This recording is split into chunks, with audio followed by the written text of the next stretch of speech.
Welcome to our channel. Today we how to withdraw from a fractional real estate IRA with EquityMultiple, beginner guide step by step clearly. To withdraw from a fractional real estate IRA using EquityMultiple, start by logging into your EquityMultiple account. Navigate to the dashboard to access your investment portfolio. Identify the fractional real estate investment from which you wish to withdraw funds. Select the investment to view detailed information. Look for the withdrawal option or button prominently displayed on the page. Click on the withdrawal option to initiate the process. Review the withdrawal terms and conditions carefully. Understand any potential fees or penalties associated with the withdrawal. Determine the amount you wish to withdraw from your investment.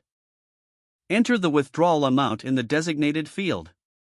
Provide any required information, such as bank account details for the transfer. Confirm your withdrawal request by checking the accuracy of the details entered.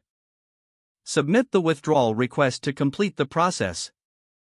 You will receive a confirmation email indicating that your request has been processed. Monitor your email for updates regarding the status of your withdrawal. Be patient, as processing times may vary depending on the withdrawal amount and your account specifics. Once approved, your funds will be transferred to your linked bank account. Check your bank account to confirm the deposit has been completed. Remember to document your transaction for tax reporting purposes. If you encounter any issues, reach out to EquityMultiple's customer support for assistance. This guide should help you navigate the withdrawal process smoothly and confidently. If the page does not load, refresh the browser or try again in a private or incognito window. Make sure you are using the correct email address, then retype it carefully to avoid small typos. If your password is not accepted, use the reset option and create a new strong password you can remember.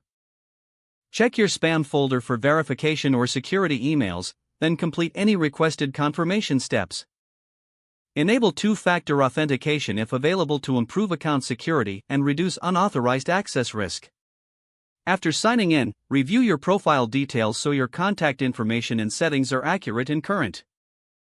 If you see an error message, note it down and try again after restarting your device and internet connection. Don't forget to like this video and subscribe to our channel for more step-by-step tech guides.